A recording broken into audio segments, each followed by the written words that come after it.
在中央健保署南区业务组的见证，基美医疗体系包括基美医学中心、柳营基美病院、甲嘉义基美病院，伫个首席医疗副院长田宇峰的带领，正式宣布开放专科门诊拢会使用虚拟健保卡。基美医院在目前已经全院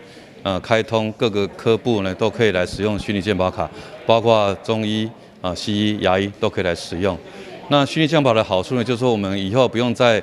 为了找这个实体的健保卡而影响到这个就医的过程。那它的功能呢，就跟我们的实体健保一样，可以完全无障碍的完成这个看诊这个拿药整个就医的过程都可以完成哈。那另外就是说，我们可以透过健保卡的一个授权方式呢，你也可以帮自己的家人或是朋友呢透过虚拟健保卡来替他们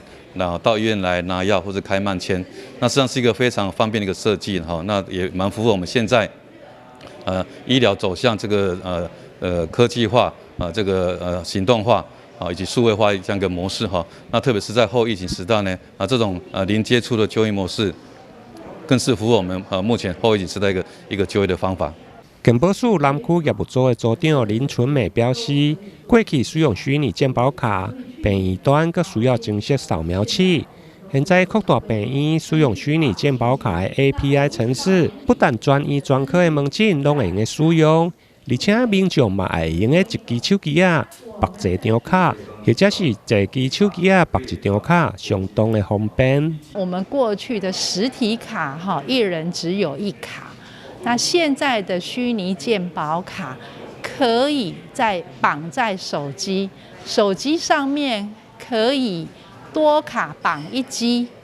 一卡也可以绑多机，对于我们的民众就医更便利。一个人至少你除了实体卡，你还有虚拟卡，那类似我们的父母，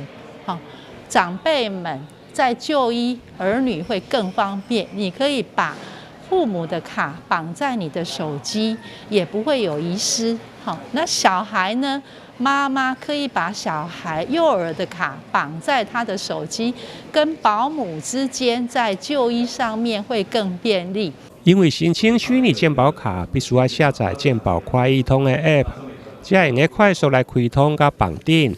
而且设定时嘛必须要授权。因此，健保署嘛有派人伫各大病院来协助民众。伫病院同时嘛祭出好康，民众只要伫年底12月31进前，成功以虚拟健保卡来门诊就医，阁会用到服务台来兑换超商的商品券，数量有限，领完为止。台南新闻林根采访报道。